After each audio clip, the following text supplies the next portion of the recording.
June 1942. 6 months after Pearl Harbor, the Imperial Japanese Navy dominates the Pacific. Malaya, Singapore, and the Philippines have fallen. The US Navy is forced onto the defensive. In Tokyo, Admiral Isoroku Yamamoto devises a massive naval operation to force a decisive battle. His goal? Draw the remaining American aircraft carriers into a trap at Midway and force peace terms. Yamamoto commands the most powerful carrier strike force on Earth, the Kido Butai.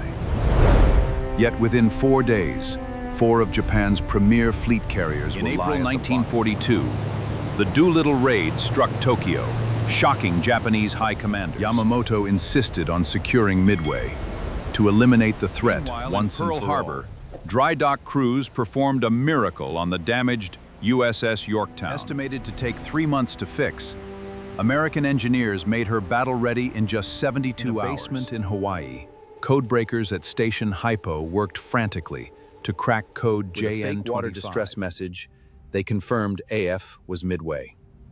The ambush was set at Point Luck.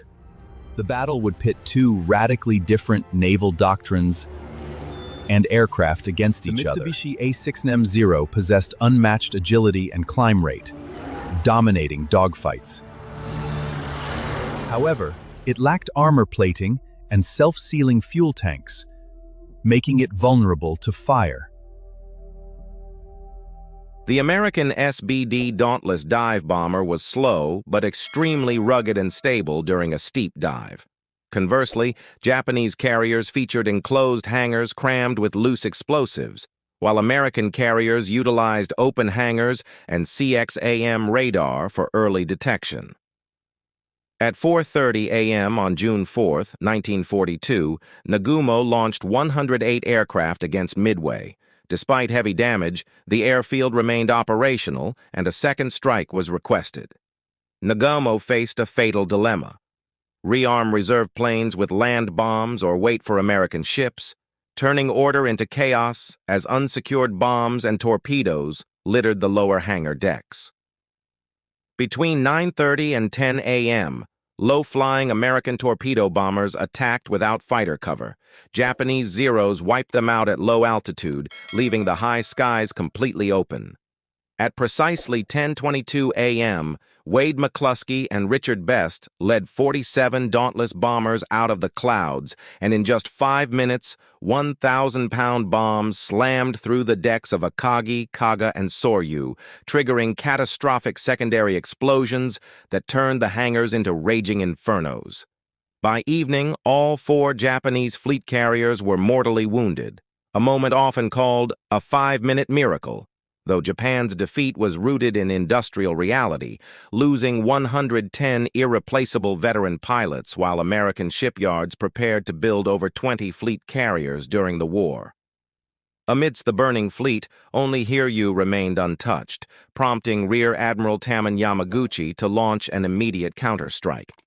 At 11:50 a.m., USS Yorktown's radar detected incoming strikes. Despite heavy anti-aircraft fire, 3 bombs and 2 torpedoes crippled the ship, forcing her captain to order, "Abandon ship." At 2:45 p.m., a U.S. scout plane located Hiryū, and Enterprise launched 24 Dauntlesses, scoring 4 direct bomb hits at 5 p.m. that left the last carrier ablaze, after which Admiral Yamaguchi chose to go down with his vessel. 300 miles away, aboard battleship Yamato, Admiral Yamamoto received the crushing reports in silence, officially canceling Operation MI at 2:55 a.m. on June 5th, until finally, on June 7th at 7:01 a.m., USS Yorktown slipped beneath the waves into the depths of the Pacific forever. By June 8th, the smoke cleared over Midway, signaling a seismic shift as the United States Navy seized the strategic initiative in the Pacific for the first time since Pearl Harbor. While Admiral Nimitz reviewed the victory in Hawaii and Commander Rocheford's unsung cryptanalysts celebrated in their basement, the USS Enterprise sailed into Pearl Harbor to cheering crowds. The toll of battle was staggering. Imperial Japan lost 4 fleet carriers, a heavy cruiser, over 3,000 men, and 110 irreplaceable elite aviators, while the Americans mourned the loss of the Yorktown, the destroyer Hammond, and 307 fallen servicemen, including the brave airmen of torpedo squadrons 8, 6, and 3, whose sacrifice made victory possible.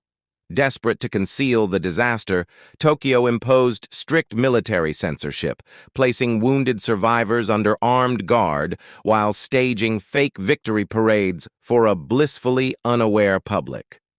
But no propaganda could hide the truth.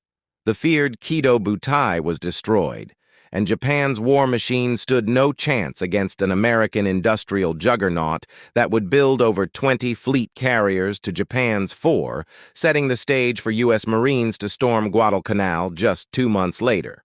Today, resting 16,000 feet beneath the quiet Pacific surface, the wrecks of Akagi, Kaga, and Yorktown stand as eternal monuments to those 5 fateful minutes on June 4, 1942. When intelligence, grit, and incredible courage changed the course of world history forever. In the decades following the war, surviving veterans like Dick Best and Wade McCluskey reflected on the razor-thin margins of victory, while post-war accounts by officers like Mitsuo Fuchida popularized the enduring myth that the battle was lost by a mere 5 minutes. Modern historians examining official Japanese deck logs eventually dismantled this narrative, proving that Admiral Nagumo's flight decks were actually being cleared for fighter landings rather than packed with strike bombs. In the decades following the war, surviving veterans like Dick Best and Wade McCluskey reflected on the razor-thin margins of victory, while post-war accounts by officers like Mitsuo Fuchida popularized the enduring myth that the battle was lost by a mere 5 minutes. Modern historians examining official Japanese deck logs eventually dismantled this narrative, proving that Admiral Nagumo's flight decks were actually being cleared for fighter landings rather than packed with strike bombers. Midway permanently ended the age of the battleship, establishing carrier aviation and cryptographic intelligence as the new pillars of global naval power.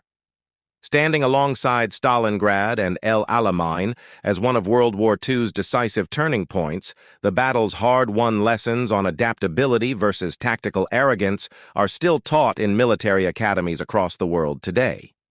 To dive deeper into Pacific War history, check out our companion documentary on the Guadalcanal campaign, watch ad-free on Nebula, and let us know in the comments what you think was Japan's fatal mistake.